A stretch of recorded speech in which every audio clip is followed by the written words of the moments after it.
Anthony Gormley here. I think it's about a year since he was last with us. Most of you will know his considerable catalogue of work, which extends back many, many years. I won't say how many. He's English, born in London, but his work is well known all over the world. And most recently, I think the work in Australia has been in a very charming film on television. And his interest in the body and his methods of production form a very interesting and intensive dialogue with architecture.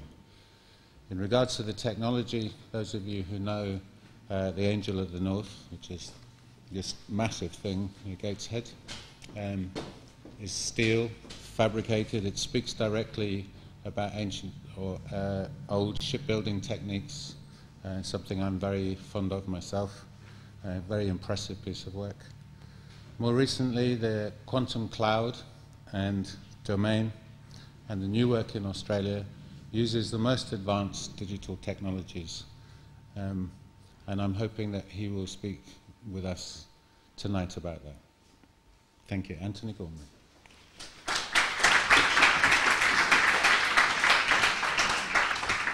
Thank you very much, Michael. I have to say that I don't, even though I was sitting there reading notes, this is not a scripted talk, and I haven't got an axe to grind. And you should know the reason that I'm here is that Moysen originally asked me to do an after-dinner speech to the supporters of the AA, and I said, no, I'd rather talk to the students. So here I am. And I'm less interested in this bit than I am in the questions, because I think if one thing is certain, in a way, what art is and how it works is an open field. And in a way, this kind of opportunity to discuss what it is, who it's for, how it works, where it can be, are precious. And I think there are all sorts of ways in which my field and yours coalesce. Now, just to give you a brief kind of idea of the structure, what I think would be most useful, since I think of myself really as still a student, I'm still experimenting, is to, in a way, show you a few works over the last 20 years. Unfortunately, Michael, I won't be talking about The Angel of the North or Quantum Cloud, but we can talk about them afterwards. They're both projects that did involve a lot of digital work, and I'm very interested in a way in using the virtual world as a workshop, but bringing its unique way of formulating possibility back into the physical world, and maybe that's something that we can talk about afterwards. I think I just want to say a few things before we look at the slides. I think if I say to you modernism has failed, that won't be news. But what do we actually mean by that? In art terms, I think it means that the grand ideals of modernism, which was to find a language that would be universal, that would talk to anyone in any place, regardless of creed, cultural background or language, has failed. And the extraordinary thing about that failure is that objects that in some senses were made to be common, were made to be shared and in a way part of the collective world, have ended up as icons of a very specialized and particular small world, an art world. And what I'm interested in, I think the reason that I have become interested in the body is to see again whether it's possible not to talk perhaps about universals, but to talk about the body as a place, a very particular place that each of us experiences particularly, but is a zone of the, in a way, the subjective collective. And in a way that's what I'm interested in talking about tonight. How, if we bring the body that modernism rejected back into the picture, back into the possible, can we in some way re-deal the cards of modernism in such a way that the body that had for so long been associated with representation, and through representation, in a way, and the perfect copy, with the idea of telling stories, sacred stories, common histories, in order to reinforce the status quo, can we bring the body back in another way, where it is less an object of idealization and more an open space, a space of possibility? Please do come in, there's plenty of seats. One of the reasons that I didn't want to do the thing for Moysen was that I'm not very good at telling jokes, and this is an antithesis of joke, but I just thought that I ought to read you this. So I think it's quite good. It comes from Changing Consciousness, and that's a book by David Bohm and Mark Edwards. Whatever order we perceive is only the surface of reality, the explicate order. Mechanical causes and effects, the appearance of distance and separation, and even the nature of time and space are all enfolded in the implicate order of a cosmic hollow movement, the flowing processes and transformations of an organic whole. This hollow movement is infinite in its potential and gives rise to everything within and beyond our understanding, including consciousness and the human observer himself. Whatever I say after that, you can go back to this, in a way, field of uncertainty that I think David Bohm manages to evoke so powerfully. Part of the business of redealing the cards of modernism,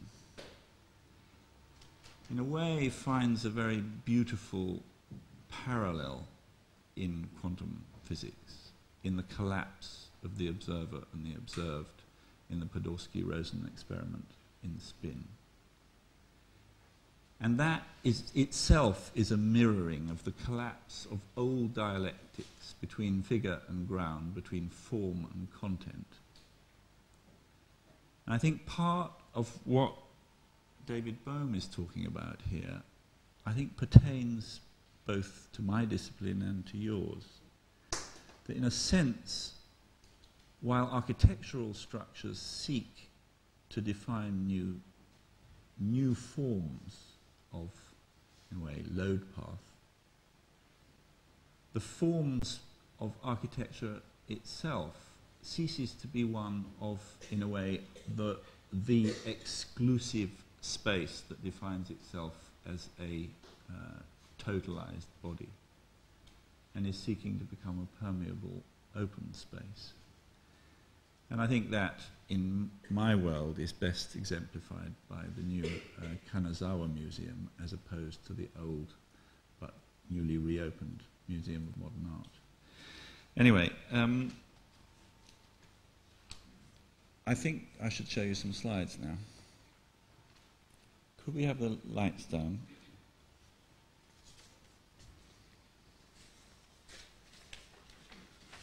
Oh, do I do that? Oh, maybe I have to do that. Thanks. Right.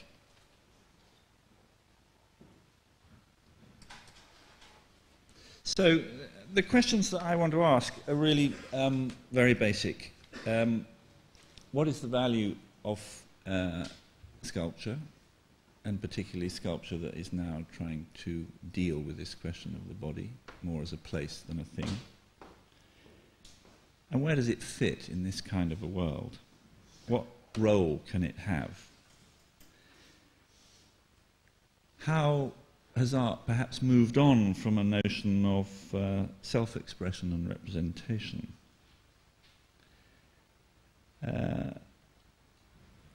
I think we're all in this kind of position. This is an Erwin Wurm 1-minute sculpture. This is his reply, in a way, to the tradition of the body in space that might be sculpture. A man sitting on a broomstick, very, very unsteady, in an uncertain position in relation to the world that he seems to have left, but is still dependent upon.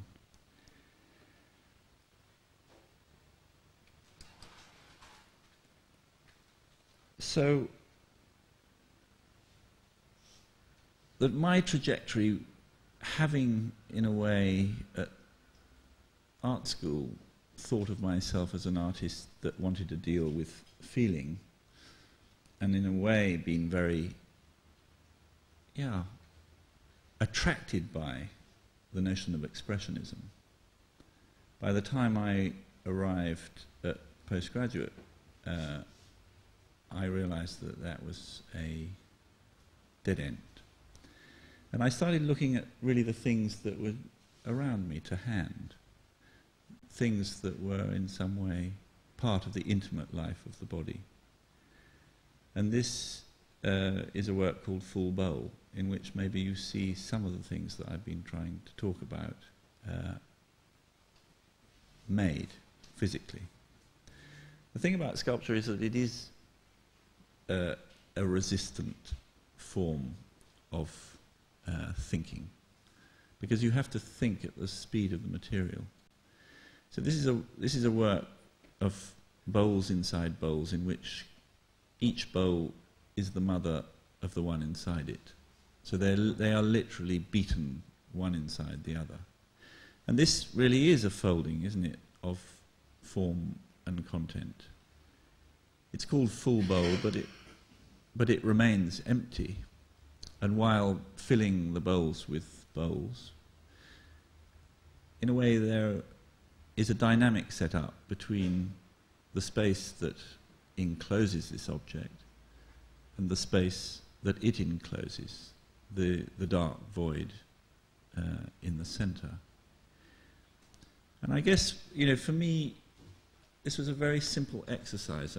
I had been, up to that point, just carving the annual rings of a tree, one at a time, away to reveal at the core of the tree the first year of growth. And there was something about the time in objects that I was very interested in. And somehow this is a mechanical and, in a way, humanly made equivalent of the kind of archaeology that I was doing with natural materials like wood.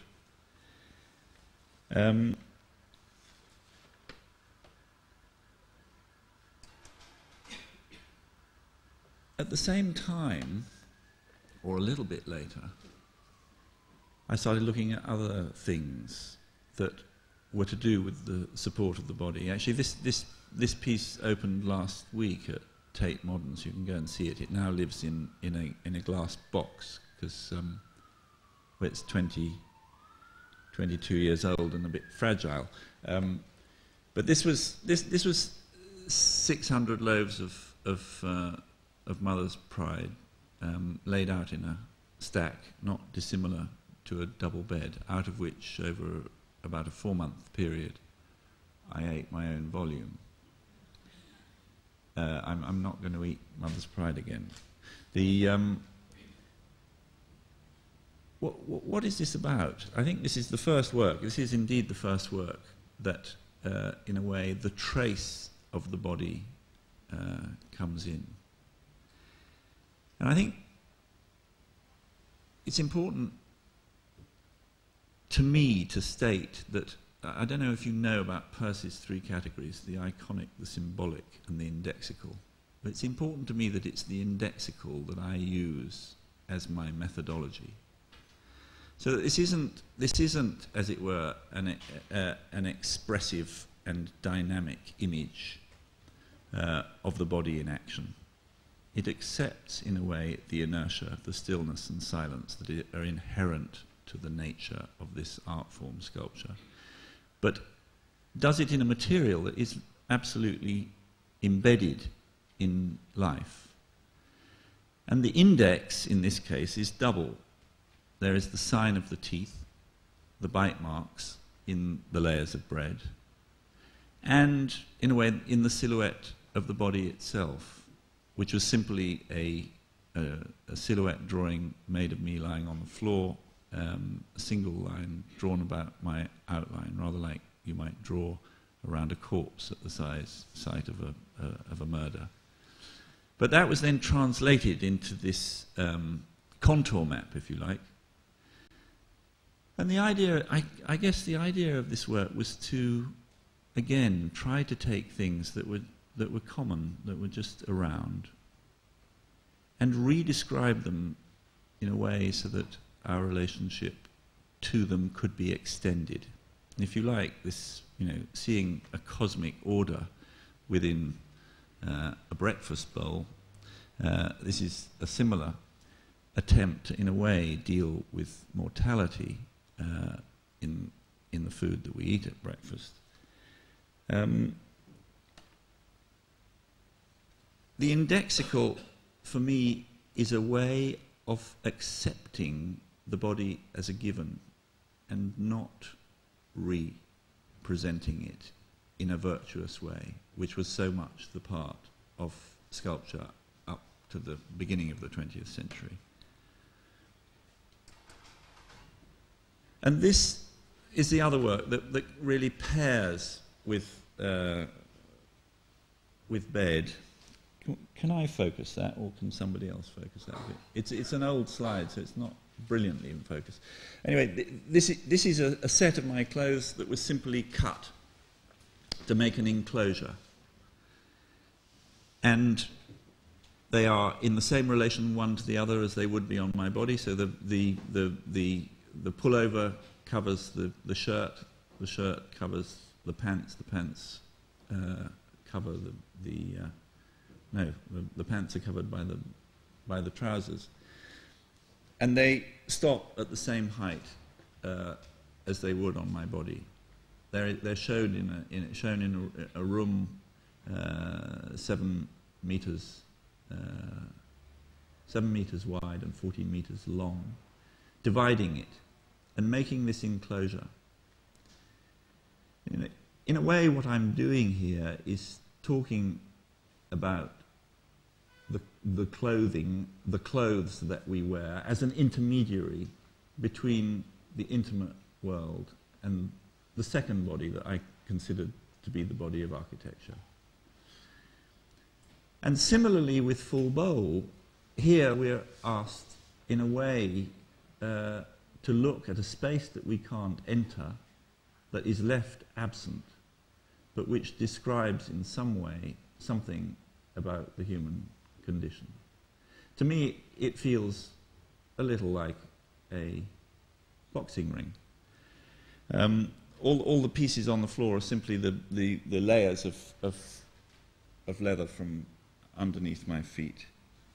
Anyway, with Full Bowl and room, I think I identified this zone of the body not as a presence, but almost as an absence, as a place where things happen. And that's maybe most literally carried in the first body mould work. This is actually called mould. Can I focus that? Oh, yes, I can.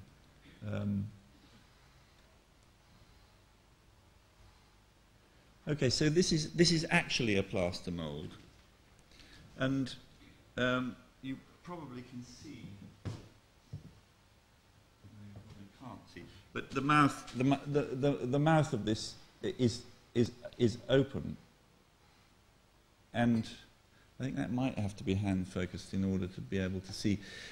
Basically, what you've got here is a plaster mould that is about 25 millimeters thick, covered in lead to make it completely hermetic.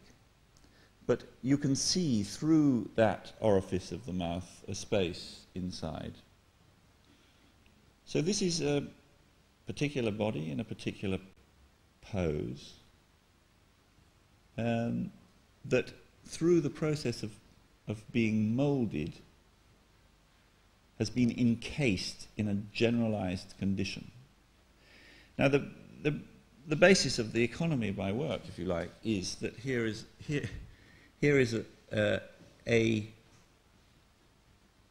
an index, a trace, a total body impression of a particular body that in some way has been taken out of time,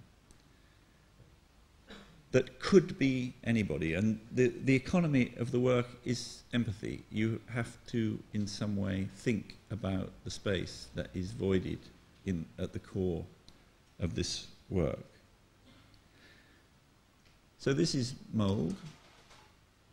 This is whole, which was the next work that I made, that has its anus open in a similar way that the mouth was open in the previous one.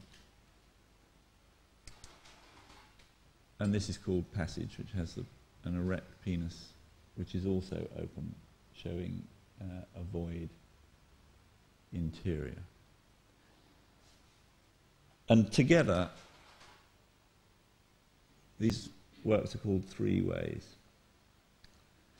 Now, I mean, for me, you can see that these are a form of architecture.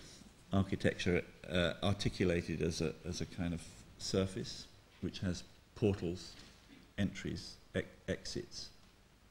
And I guess my idea was simply to present the body as a place of transformation. And these are, in a way, the vital pathways through which those transformations enter and exit the body. And the next work was an attempt to shift that from dealing, as it were, with the internal processes of the body to the relationship between the body and the elemental world. So with this, I was just simply trying to make a link between a perception, a posture, and an element. So the standing work is called Sea, has its eyes open. The kneeling work is called Air, with its head tipped back and has holes in its nostrils.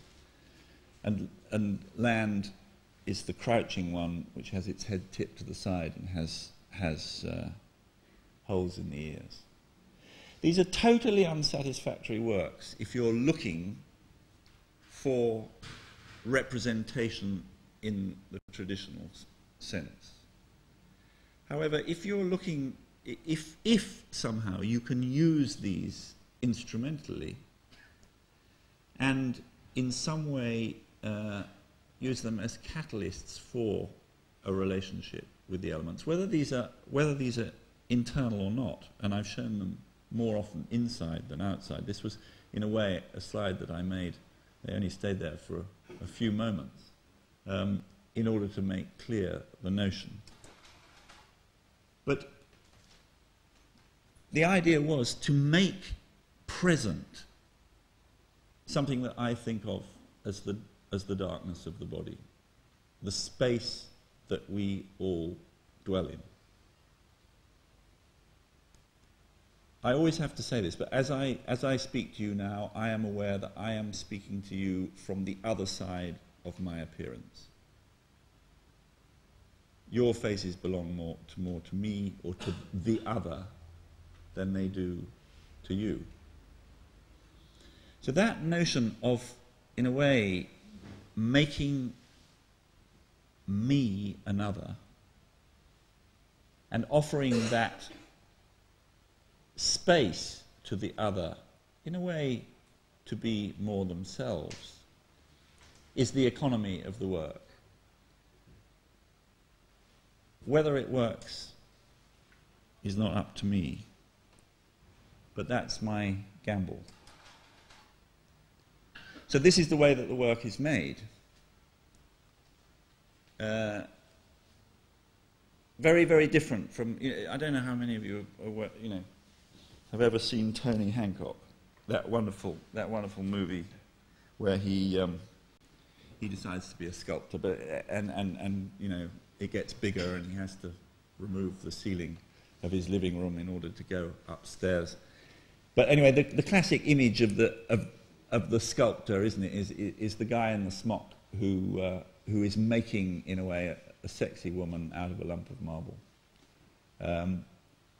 Something made, anyway, at arm's length, to do with, in a way, making the perfect copy, or even better than perfect, making an idealized, sexualized body. And for me, I'm much more interested in working from the inside. I'm aware that, this bit of the material world is the only bit of it that I inhabit. So I want to work on it from the inside. And all of the work stems from this process, from a lived moment, a real event in real time with a real body that hopefully is conscious, very, very conscious.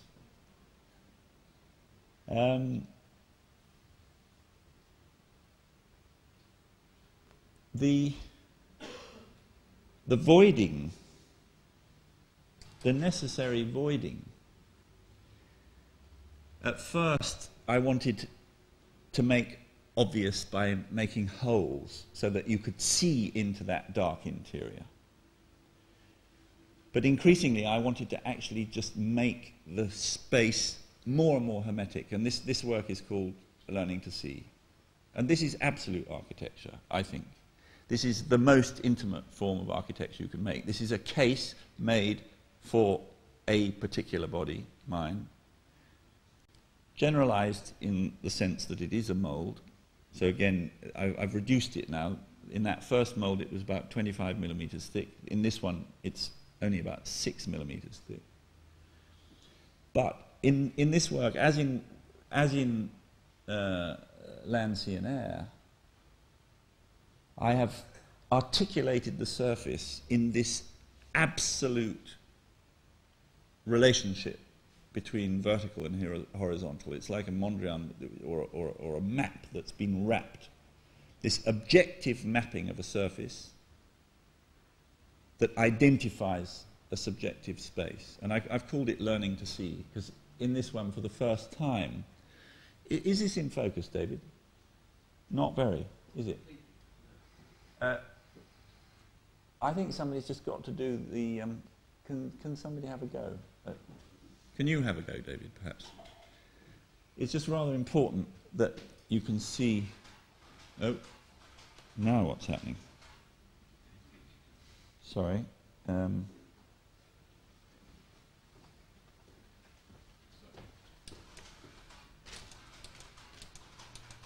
Well, that's blown my surprise factor, hasn't it?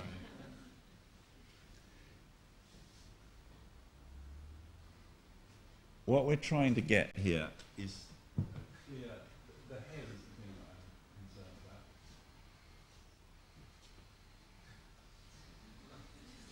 If you leave the lever, I'll try and do it. Yeah, well, let's put that in the middle, the lever in the middle. Ah, well done. Brilliant. Thanks a lot. So the thing that's happening here is that the body now is becoming entirely enclosed.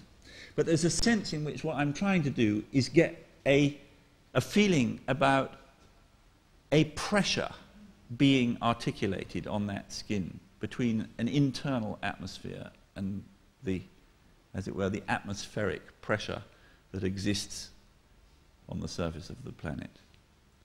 But there's a sense, given that the dome of the eyes are indicated, that there's a consciousness of that atmosphere within the work.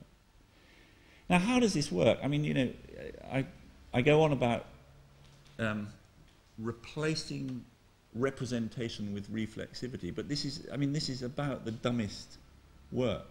I mean, it's not doing anything. It's just there. But for me, that equation, in a way, between the subjective place and the objective mapping is the way in which, in some way, you as the viewer are implicated. All of the qualities that you have and that the object denies in itself, of freedom of movement, of consciousness, of, in a way, vitality, are bounced back by this silent witness and the space that its skin encloses. Now, I really think that this is a void object. In other words, it's not idealized, it's not sexualized particularly. It's literally got no substance. It is empty. And here is the new economy, the beholder's share. Usually this work is standing on its own, alone in a space. And in a way, I think of that as almost like a kind of fuel rod in a nuclear reactor. You come into that space, and you, in a way, are the active principle. So the shift in terms of the subject of this work moves from the intrinsic value of an art object to something else. And this is something that I'm very interested in pursuing with you later. The idea of, can we shift from, in a way, the object to a process? And where does this process happen? I think that somehow the process of reimagining how one might make art has to be linked also by reimagining how the art can be, in a way, received. And if the history of Western painting was, in a way, this, what Gombrich talks about in the story of art, this constant trying to find a better model for reproducing the world, and then at the dawn of photography something else happens and we start talking about perception, and then the 20th century liberates art from, in a way, all of its duties of serving narrative or ideology. What point are we at now? I think we're at a point where the emancipated position of art that was fought for and in a way won in the 20th century, but where did the art disappear to?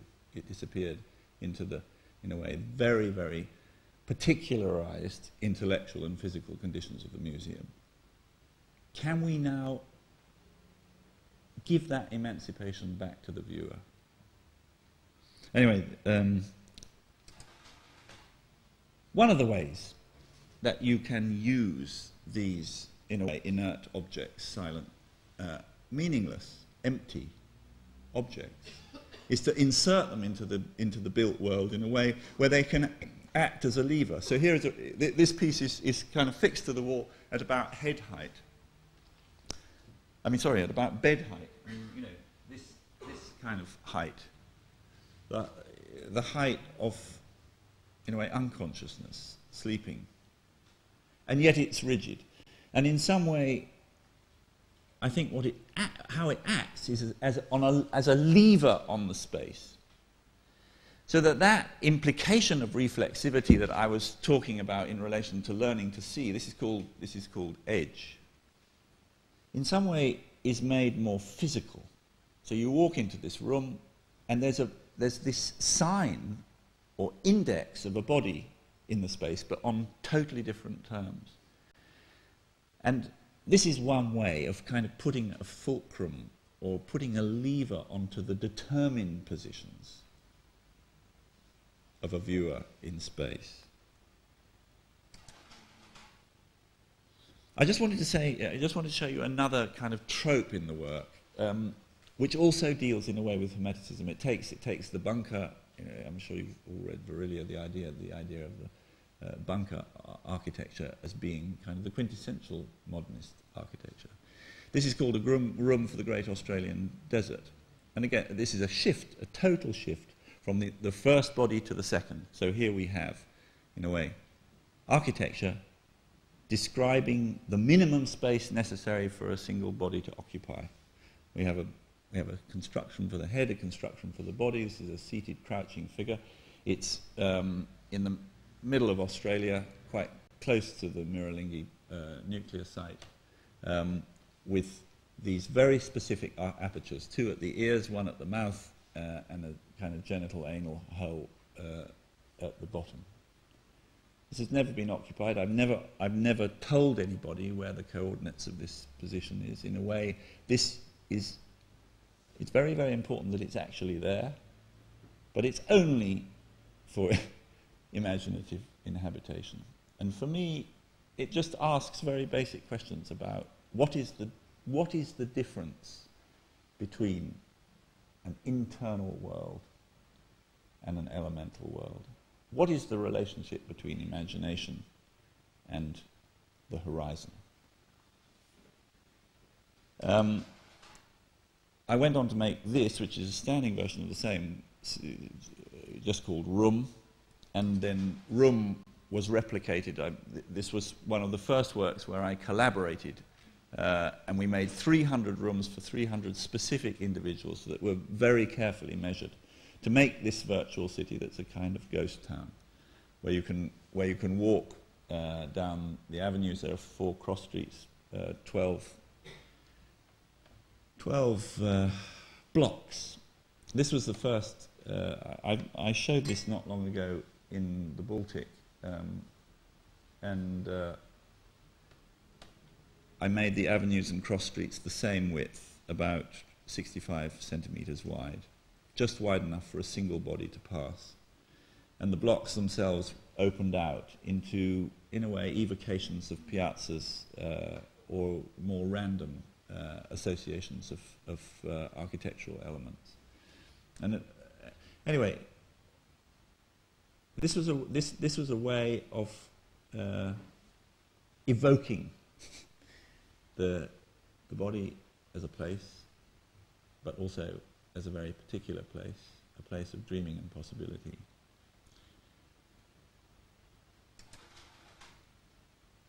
But to go back to Edge,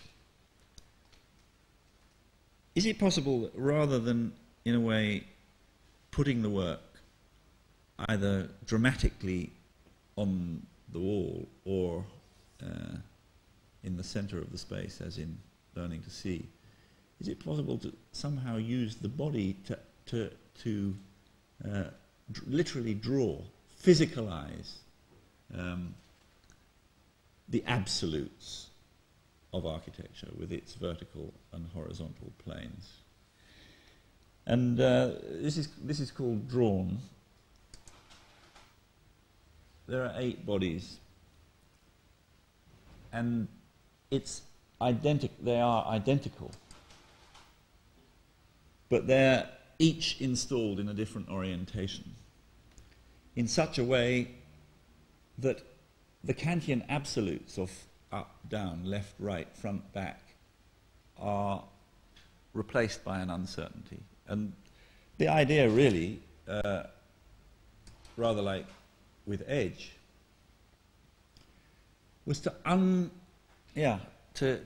in a way undermine the certainty of the viewer's proprioception of where this space was in space, and to in some way allow it to spin free fall, so that those gravitational absolutes on which our notion of anticipation and memory depend are somehow put into free fall. And it's the space, not the body, that is the subject here. And the subject is what the viewer makes of his or her experience within the space. So I just wanted to now just look at one or two other works that in a similar way try to activate collective space in the elemental world. This is another place installed on a beach in Schleswig-Holstein on the mouth of the Elbe, called the Wattenmeer. It's where the sea comes in over about 7 kilometers of tide plain. And we used about 3.5 square kilometers to install the work. It's 100 sculptures, 17 body forms taken at 17 different positions of breathing. During the day, the work is almost invisible because of its, in a way, enmeshment in daily life, the life of a holiday beach. But in the morning and the evening, when the tide is out, somehow it becomes another thing. And I guess this is another way of using the body less as a thing than a way of activating space. So this is a measurement, a human measurement of distance that relates absolutely to the horizon. You can see all of these works in some way hang off the horizon. I mean, I took this from my eye level. And again, the experience of this work is not about looking, in detail at the body forms themselves, but in some way in walking amongst them and sensing your own relationship to in a way, sand, sea, air, and sight. And the changing relationships of tide and time. I reinstalled this work in Belgium 2 summers ago, and it was a completely different. I've installed it 3 times now. There's 100 works, and depending on where they are, so they work very differently. And in this case, the tide plane was not 7 kilometers; it was 80 meters.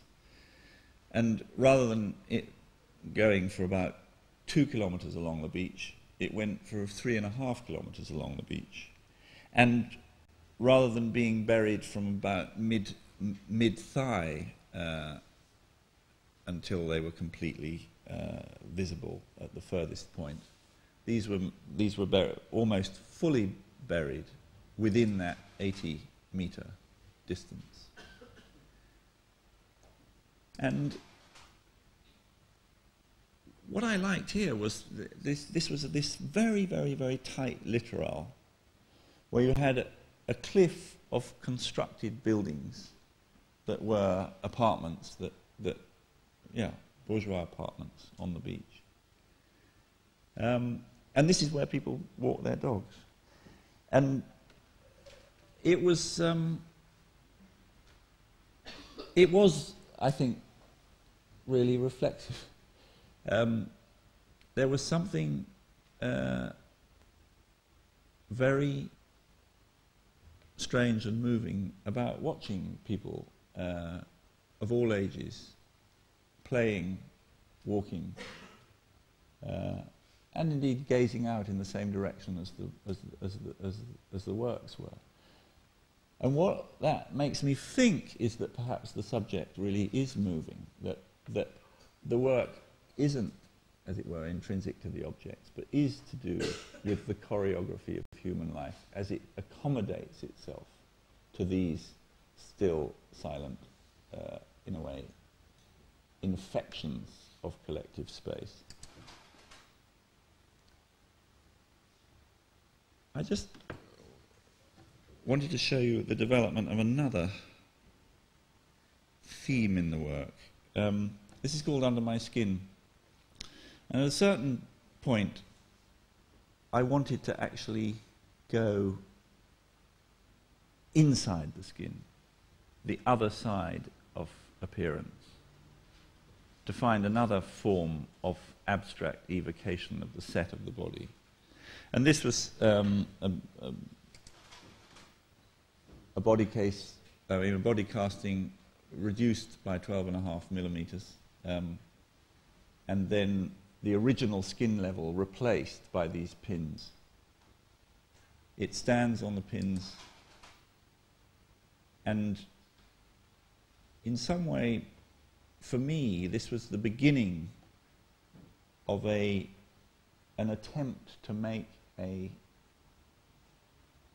materialization of the darkness of the body as a kind of core, which ended up in these works called Insiders. I think of the insider being to the body what memory is to the consciousness. Memory is to consciousness. This is literally the maximum compression without the body falling apart. So it's actually a 66.66 reduction. And this, again, I have made as a digital program. And in its most spectacular presentation, where I used 10 square kilometres of salt plain in Western Australia, 51 sculptures, each about 850 metres from the other, where there was an absolute tension between the compression of the body form and the extension of the space. Each of these works was derived not from my body, but from the body of a local person who volunteered and was scanned, turning their body surface into about 500,000 digital coordinates, which were then sectioned, analysed, compressed to 1/3, and turned into polystyrene positives that were then cast, using minerals from this very place. This is a very ancient part of the Earth's crust. It's a Kayan rock. That outcrop that you can see on the right there is ironstone. This rock was formed between 2.9 and 2.5 billion years ago. And in it you find molybdenum, titanium, iridium, vanadium, and all of those elements we used to make these, in a way, evocations of the internal condition of 51 individuals, of which 40 were Aboriginal. And I've been the other way. These are expansion works that are very heavy. They are always seen internally. And in a sense, the body of the viewer is invited to be a kind of spaceship that moves between these works that have their own gravitational field. They're made... I put this work in only because I didn't seem to find a slide of how those works were made, but you'll have to imagine a body mould extended by a specific length of trajectory, a kind of contained explosion like this. The largest one called Earth has extensions of about 95 centimetres. And the end of all the extensions, this is a multiple length extension and doesn't really help, but if you can imagine all the longest ones of these, their final point being joined together to form a surface. That's how the expansion pieces are made. Anyway, the most recent development has been an abandonment of the skin. If you say the early work was the body cases, like they went into body forms, all of those works, and the beach was solid iron body forms, evoking the space of the body not as a space but as a mass. Then I went into these contracted insiders, the expansions, and there was nowhere else to go, really. So suddenly the skin that had been the defining thing for me, or the thing that I was always testing, suddenly dissolves. In works like this, it's called transfuser, where the actual zone of appearance is missing. So we have an internal form that is internal form that is 12 millimeters below the surface, and an external form that is 60 millimeters beyond the surface, and they exist one inside the other.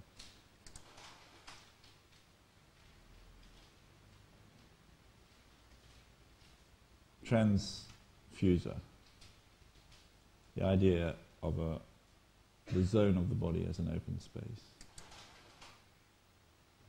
And these works, domain. It took a long while to get these to stand, or to understand how they might stand. They certainly don't take the standing of statues for granted. And the load paths, we did have to eventually do a finite element analysis on one of these, and it was an extraordinary load path, as you might imagine. Everything pretty well is in bending.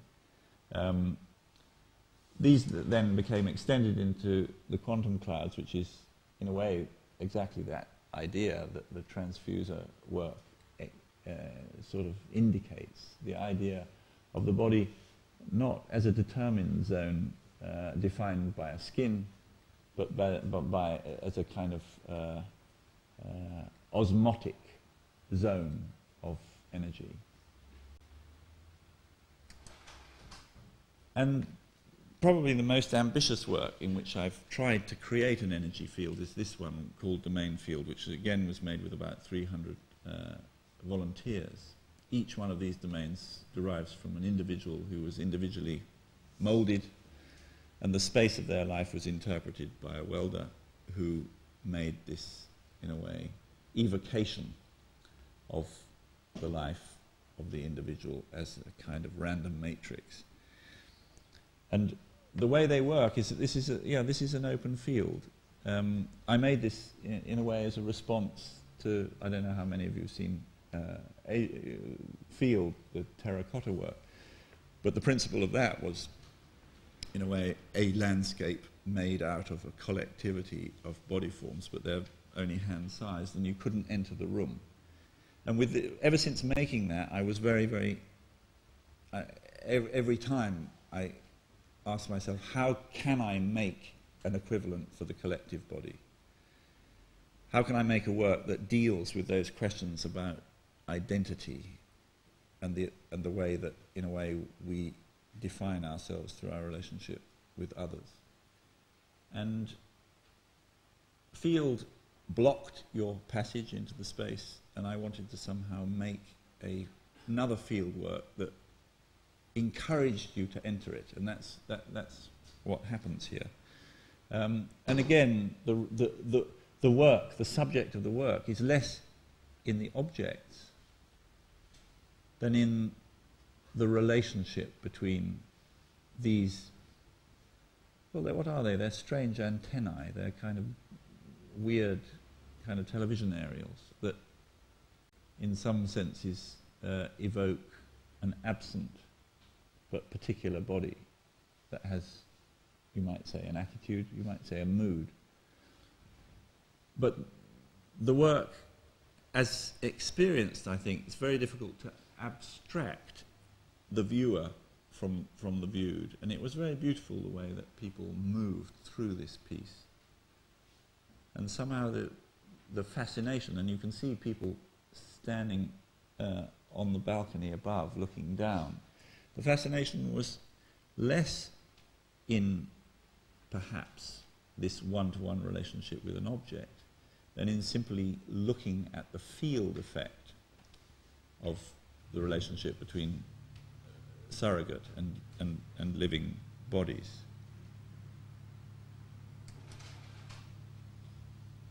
Just going to finish up with two projects that I'm working on now. Alberti talks about the city being made in the form of man. This is man made in the form of the city. But this isn't in a way a medieval city or a Renaissance city or even a modernist city. It's a kind of pixel city. The idea of making this intimate body that acknowledges its dependency on the ground out of these absolute pieces of determined material. There are 4 block sizes. The relationship, basically this is an algorithmic matrix, so there are 240 potential positions for the relationship of the smallest block to the second block up. The smallest block is 12.5 by 12.5 by 25. The second block up is 25 by 25 by 50. The third block is 50 by 50 by 100, and the fourth block is 100 by 200.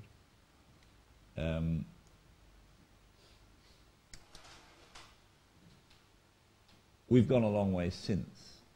We're trying to get more space in the mass. We're trying to, in some way, make these, I still think of them as spatial zones, but they are condensations. So this is called precipitate. The one before was called distillate. And I like this idea that in some way they are fallout from the space of the body, that have very determined relationships with the givens of architecture. So all of these works are placed orthogonally within the space.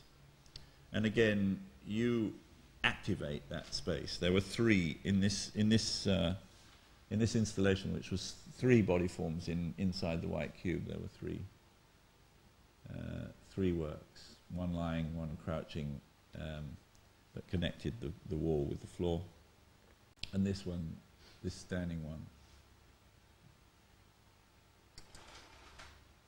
And this is the last slide that or set of slides that I have to show you, called clearing. The body is now entirely absent. This is a drawing in space rather than of space. It's a complete rejection, if you like, of the Cartesian single point perspective, the idea of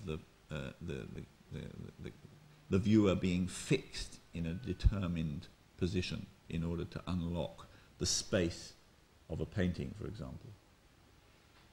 The challenge of this was, how do you get 5 kilometers of continuous line into a space 17 meters by 9 meters by 5 meters high, in such a way that it destroys the Euclidean determinants of the space and becomes, in a way, an experienced space-time relative diagram, but physical. So you can move around within this space, and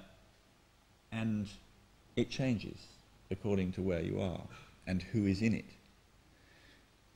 And this, for me, is the final, in a way, going through the barrier. This is finally saying to the body of the viewer, you are the subject of the art, and there's no longer any representation, but simply in a way, a choreography of energized space and bodies moving within it. Okay, that's the end of the slides. I'm more interested in this bit, which is when you get to ask me questions, and I try and answer them. It's very hot in here. Should we have some windows open? Can we open windows?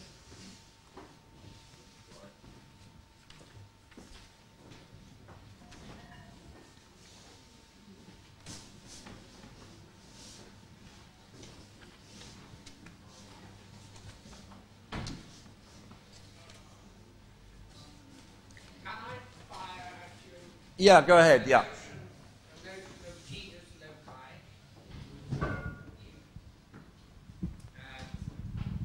Can I fire? Yeah, explain that for us all. Well, you place the same sculptures in a different landscape, and this gives somewhat, you know, this affects the object, the environment in which the work is placed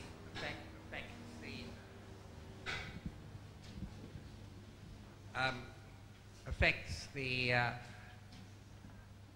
object itself, the work of art. But And I think isn't it a reversal of the... isn't there there's a kind of Heidegger business in all of this, isn't it? He talks about the temple of Selinunte and its relationship with its space, and that it's impossible, once you've seen it, to abstract the space from the object and the object from the space. And I think in a way of that, as I think of that as being, in a sense, a continuation of the idea of colonization. And I'm not sure, I'm quite glad, for instance, that Another Place is a temporary infection of that space. And that in a way it comes and it goes, but having been there, for those that experienced it, perhaps actually it's the place that then reminds them of the sculpture rather than the other way around. I mean, this is a very paradoxical business, but so far as I'm concerned, I'm very dubious of the idea of, in a way, determined emblematic or symbolic structures that in some way, occupy space. I think that the common reaction to what the hell are these 100 sculptures doing on my beach was absolutely understandable and real for me. The fact is that they, you know, when everybody else packed up their picnic baskets and went home, they stayed. And it's interesting that it was that endurance that the work exhibited that actually made people, in a way, appreciate them. But I think it was a very different form of appreciation to the Heideggerian temple that in a way colonizes and activates the space. I think of these as being floating signifiers. Nobody knows who they are, what they're doing there. Maybe somebody said, oh, well, it's actually, you know, they're just body casts of some artist bloke who put them here. But it was usually there is a huge kind of an anti-reaction. What are these things doing on my beach? And then when the time comes to take them away, everybody gets very upset. So I'm afraid that I haven't answered your question very well, but I always associate the genius loci idea with Pan in the glade, or somehow, or Diana, you know, in her grotto. And that's not, I don't think that's quite what I'm doing. The pieces on the beach stemmed from an idea about emigration. From the Amerika-Haven of Cuxhaven, between the Weimar Republic and the rise of National Socialism, thousands and thousands of people left for America. And my idea about it really was to evoke something of that idea of another place where things would be different, but to make it physical and give that notion of that imagination is also another place where things can be different. But I don't think it's a non-symbolic language for me. Can I just, you were in Australia, and were you affected by the stamp which the Aborigine culture put upon that island continent? Absolutely. I couldn't have done that piece without... we were working with... there were two tribes, the Wangatha and the Wanga, who both had Dreamtime stories that pertained to that site. And it would have been total... If I hadn't got the elders' permission, I couldn't have made the piece. And it was a huge privilege and an extraordinary thing to be allowed to work with those people. And in a curious way, they understood the work much better than the white folk. Mm. But you didn't do that in Germany? No, very different work in Germany, wasn't it? I mean, there are two very different modes. Sorry, who said that? The work in Germany is more to do with cloning, more to do with, in a sense, this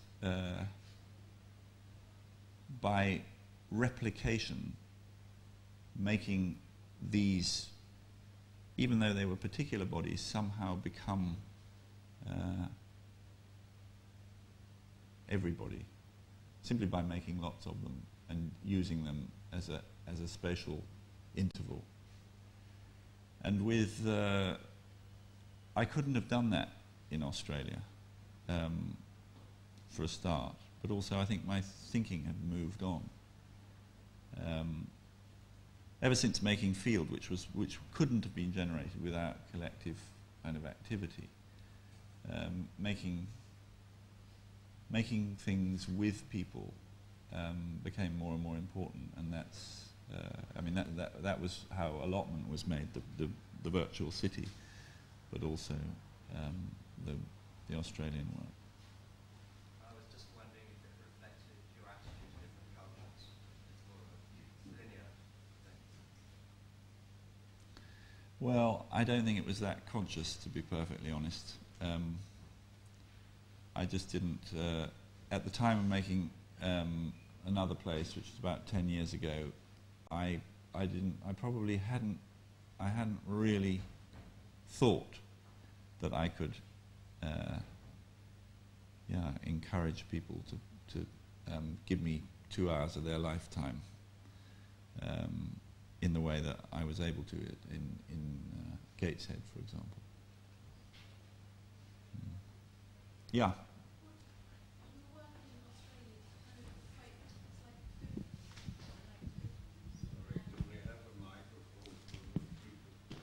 Sorry, your pieces in Australia, they're almost like totem-like images of dead spirits in a land or something.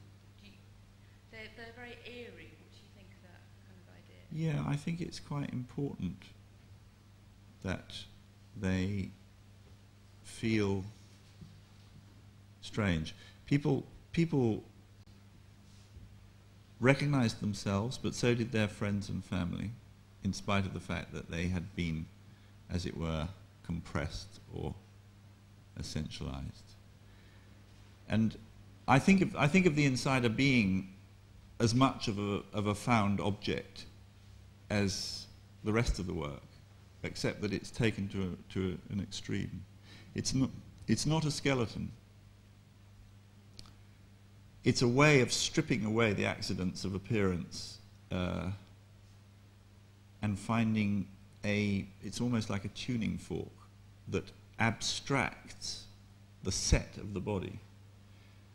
I'm always saying this to people, but you know, when you know somebody well, or even if you don't know them very well, and you see them walking towards you, say 100 meters down the street, you can tell whether they're happy or sad, you know, what kind of a day they're having. And I think that that's really to do with the language of the body, which I think of as being, in a way, the language before language. So when you say, I see something really archaic or totemic about those, I say, yes.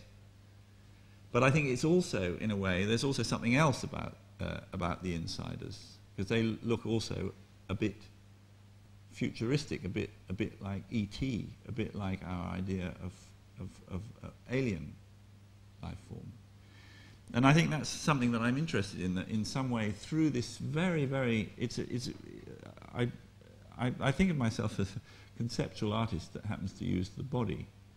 And I'm using very rational and definable strategies to, in some way, represent the body as not a known territory, and particularly the space within it as something strange. And yeah, I don't know, the effect of the exposure of these highly intimate, internalized kind of cores in that space was quite, yeah, extreme and difficult, particularly in the middle of the day when it was 49 degrees Celsius and the heat was kind of making them wobble. But I think, you know, all of this, all of the work, in a sense, deals with memory and mortality and presence, as well as absence. Yeah.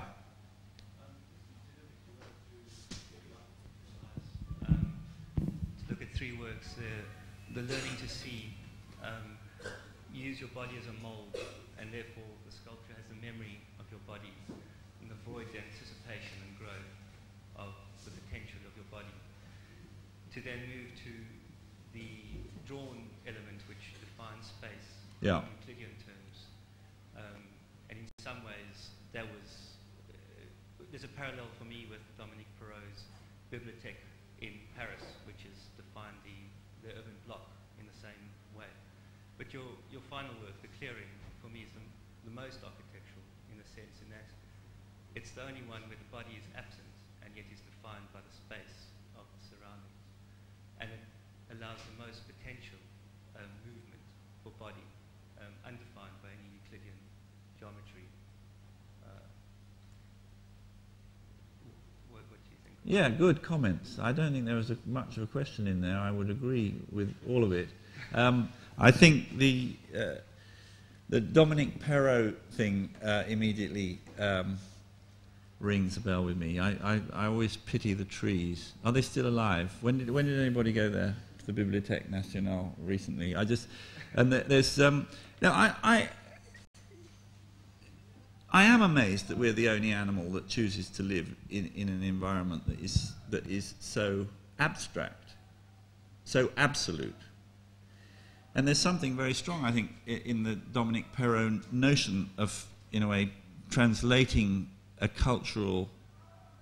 it's a cultural battery, isn't it? A national library. And it's highly deterministic. And I think all of those works, I think if you think of, I think both Clearing and Drawn, in some senses, are questioning, in a way, what does it do to us to live in this determined world? And in some senses, they're both trying to destroy it. I think Drawn in a negative way. I think with the Clearing, is this a riot that we should be joining?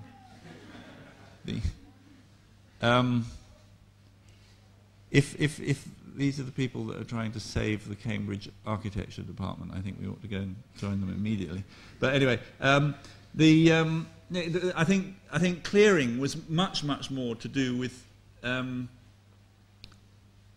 trying to recover, in a way, I know this is going to sound very essentialist, but trying to recover a tornado, a magnetic field, a kind of a non-determined space within the determined coordinates of architecture, and in a way make people behave differently. So it was like having to walk through a thicket and some people wouldn't go into the space at all. I mean, men thought it was a trap, women thought it was a nest, so they were more happy to go in it seems. I mean, that's very crude, and forget that I said that. But anyway, I mean, it was the fact is that there was a threshold that some people were prepared to cross, and then once they crossed it, in a way, their behaviour became more and more free in a sense, because they realised these were not behaviours. In a way, the normalised behaviours of museum visiting or gallery visiting. And it was really great. By the end of the show, how many of you saw the show? Oh, good. I wonder whether you had this experience. But at the end of the show, what was fantastic was, well, I went, I think, on the last Saturday, and there must have been 25 people in there. And, a few people had sort of set up picnic spots around the place, and there were other, just sort of, like they were in a forest or something, and, just sort of looking around. And then other people were looking at other people ducking and diving and tripping. And that pleased me a lot. I mean, there was a sense in which actually this zone had become a place in which daily life, everyday life, could somehow reflect upon its own condition in a different context, totally different context. Yeah. Do you need the microphone?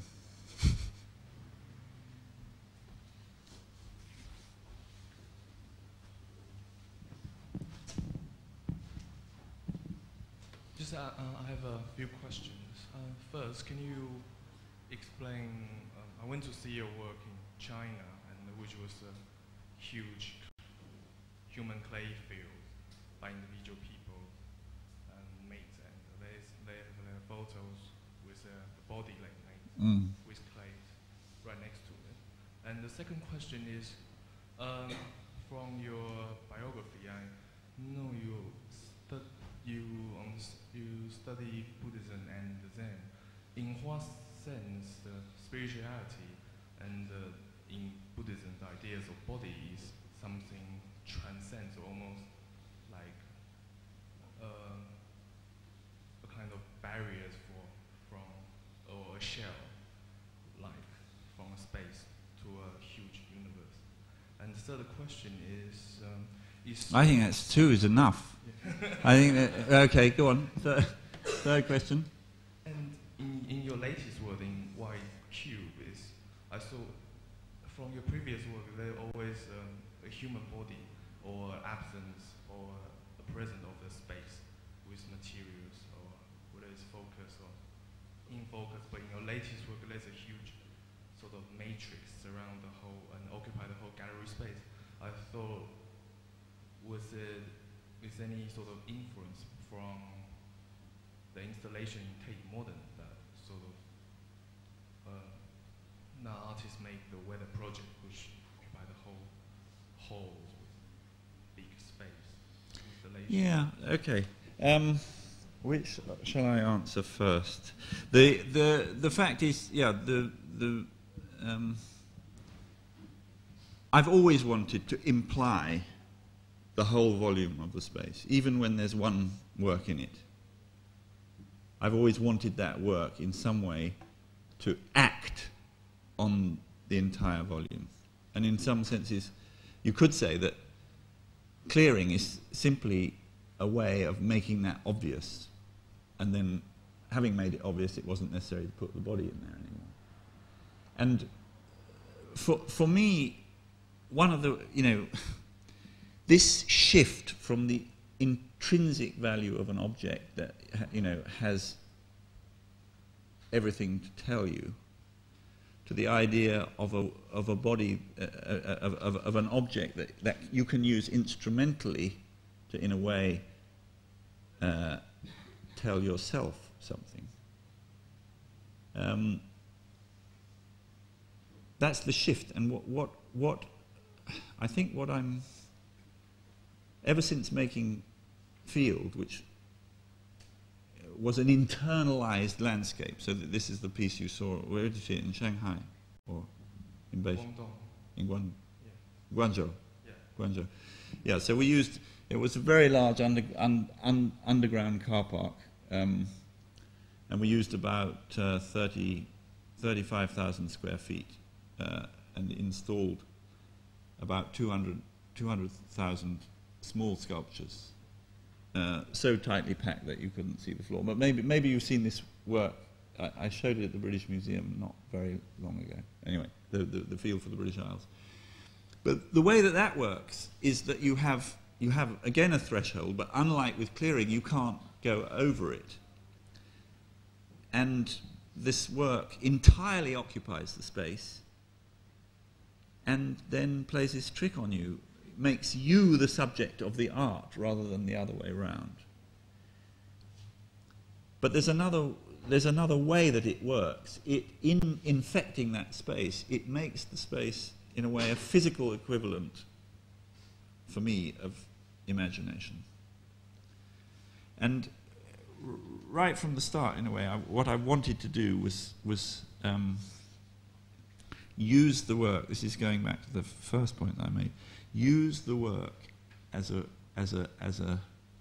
catalyst for making the relationship between the real and the imagined more fluid. And this is the way the Angel of the North works, so far as I'm concerned. That when you come across the Tyne Bridge, how many of you have seen that work? A few of you have seen that, that's good. So my favourite view is when you come south from Newcastle, you cross the Tyne Bridge, you come into the Lower Team Valley, and you see this tiny thing on the edge of the valley, and you've got the Lower Team Valley industrial estate down there, you've got tower blocks over there, you've got the A1 sort of moving around like this. And what the work does is, I think if you allow it to do, it just flips that whole real social human landscape in a way into a picture of itself. And you look back at the real human world as, in a way, somewhere that you perhaps have never been to before. I mean, that it's sounding very romantic, isn't it? But that's the idea. That's it. The idea for me, and then there's the opposite experience, which is you get out of your car and you go and stand in the pouring rain underneath this great big thing, and you're aware that you're a little thing, and this thing is very, very big. And that's a very physical experience, in a way, of the size of your body on the face of the planet. But the two, for me, this is the really intrinsic. This is the really important thing. I'm not interested in a way, the determined or the fixed in terms of things' relationship to space. I'm very, very interested in somehow providing catalysts that allow somehow the viewer to participate in an act of imagination where, in a way, the possible becomes the real, or the real becomes the possible. Okay, another question. Yeah. I wanted to ask you about how you record your work, because time and movement are obviously very important. Do you use film, or is the point that you have to go and be there and experience? Yeah, well, there have been films made, and I do always carry a video camera, actually, and I certainly always document, for instance, the installation of clearing is a fantastic kind of piece of choreography in its own right, and I always record that. But I haven't, I mean, the truth is that certainly for something like Domain Field, the one up in Gateshead with the 300-odd domains that people move through, there's no question that the best way of understanding that work is to see a film. And there have been some very, very, very nice bits of footage taken of that. But increasingly, I think you're right, it's the way to, it's the space between the stillness of the object and everything that moves in time around it that has become the thing that interests me. Yeah. Could we just go back to Angel of the North? Mm. Now that you've mentioned the dreaded gateshead, you've spoken very eloquently of how you regard the works, and it's come over as a sort of coherent development. But I was living in Newcastle in the mid-80s, and I'd ask you to reflect on this fact, which I remember very clearly, and that is that there was violent opposition, as you might say, I've struck a note, to the installation of the Angel of the North at the time, from many on the council and many in the public. Were you on the council? No, I was not on the council. No, I was not on the council. I'd have supported you, although I thought you were crazy. But there's a serious question behind this background, and that is people forget now that there was this opposition. People objected to the spending of public money on mere art, and I think it's useful to remember that now when culture and art is seen very much as a factor in economic regeneration. So my question is this, it's really twofold. Have you had other cases where there's been equally violent opposition, and does it make you uncomfortable to be regarded, now that you're world famous and galactic and all the rest of it, as it were, somebody whose very art can be bought, not for its aesthetic qualities, but as an instrument in economic regeneration? Yeah, I don't like that at all. No, I mean, I think I wouldn't. When I talk about art as an instrument, I don't mean it as an instrument of economic regeneration. I think that, and I'm very worried about, if you like, the idea that now every county council wants one of those because they see it as the pump primer of endless amounts of lottery money. Because it doesn't work. I mean, we're very, very, very lucky with the Angel. It's a one in a million, as it were, that something that's now only been there 5 years or whatever has somehow, become so much part of the sort of imaginative landscape. But the thing about opposition is, I think it's terribly important. I think that if somehow it was so accepted that people didn't oppose it, they wouldn't even look at it. I mean, it wouldn't be doing anything. And certainly the last big installation that I've done, which is called Broken Column, which took 5 years, took exactly the same amount of time that the Angel took to make. And I've lost count of the amount of newspaper articles there were, this is in Norway, about the piece, and it's still going on. And this is a work which is 23 body forms that go from the museum down to the sea. The first one has a room of its own in the museum. The last one is in the harbour up to here, next to all these huge oil platforms and ferries running to and from Bergen. And the ones in between are, well, there's one on the football pitch, there's one in the graveyard, there's one in the on the side of the Dole office, there's one in a school, there's one in the municipal swimming pool, there's one in the courtroom. Anyway, they're all over the place. There's one in a china shop.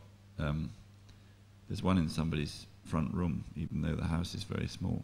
Her husband died, so she was happy to have him. Anyway, you can imagine that work that in some way is asking all the same questions. Where can art belong? Who does it represent? Who's it for? How can it work?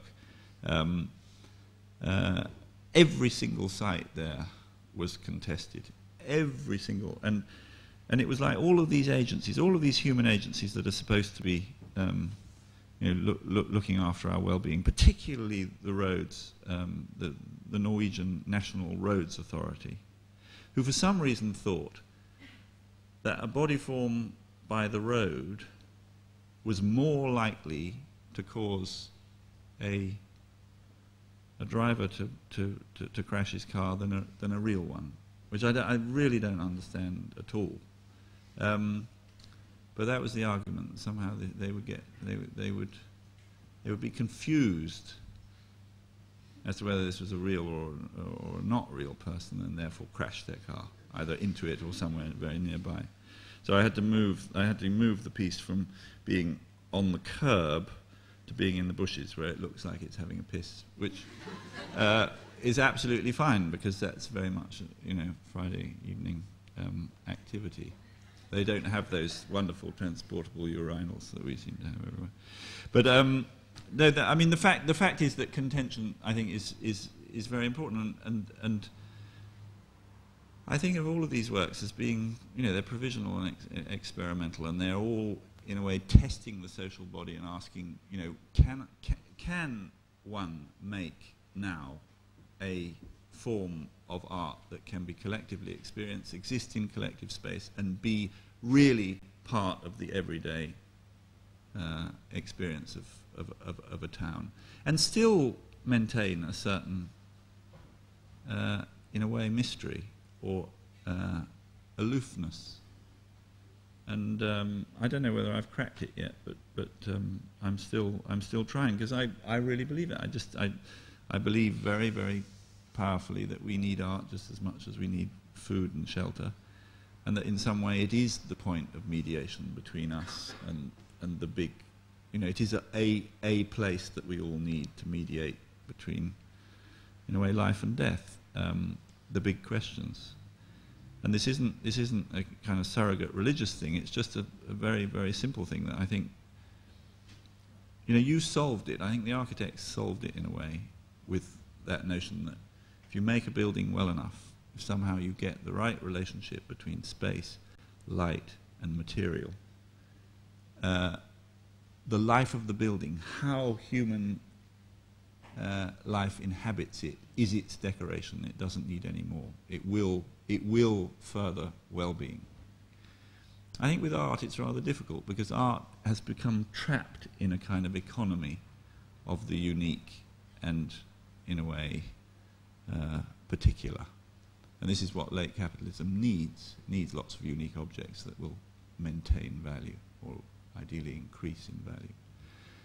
And somehow how art can truly be collectively owned, used, and inhabited remains to be seen. I think that we obviously still need the crutch of the museum, but I'm very interested in finding other models where things can be lived with, not just visited.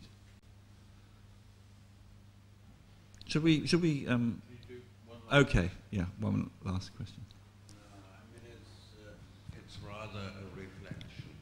When you say the word of architecture, I get a shivering. I try to avoid it because it, I think, is a too abstract word.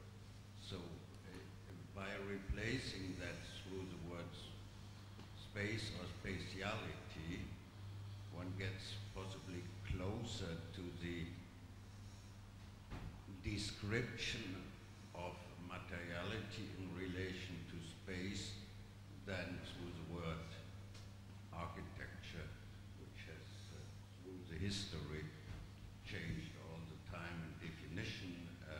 There's a basic thing, but I mean, when I look at the series of images, and you were showing and speaking with that, I think for me one thing seems to be clear, that there is a progress in the dematerialization of the body and a radiation into the materiality of space, like if you think of the last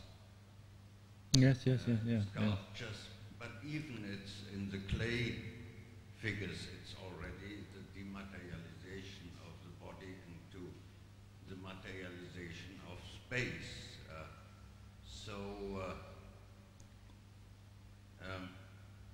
I mean, when Deleuze Peirce says one can't define space through measurement. I think he's absolutely right. Yeah, I would agree with that. But the interesting thing for me was if the body is dematerialized and the pieces of or the elements of materiality become radiation pieces which occupy the room, but at the same time, while they define or etch a room, they dematerialize the room itself.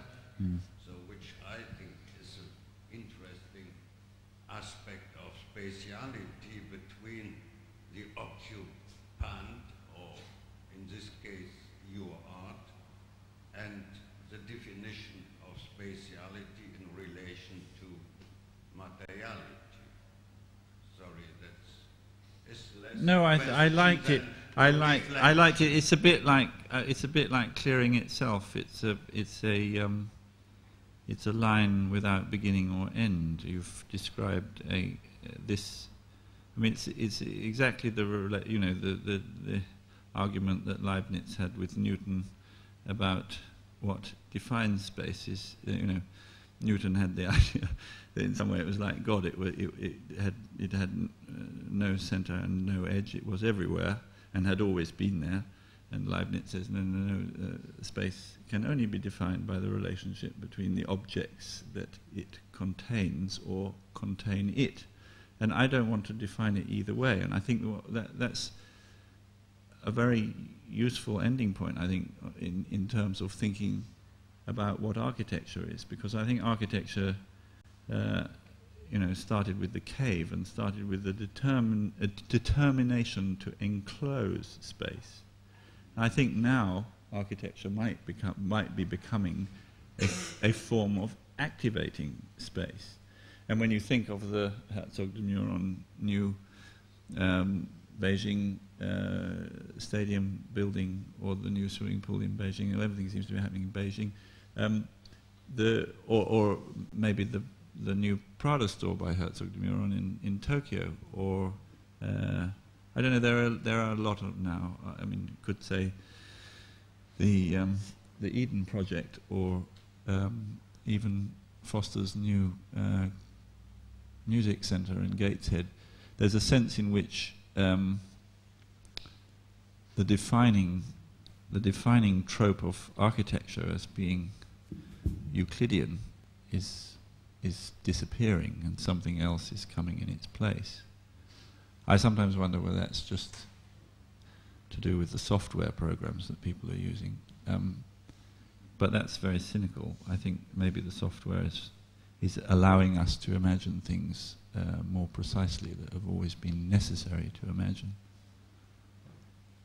Anyway, thank you very, very much for listening.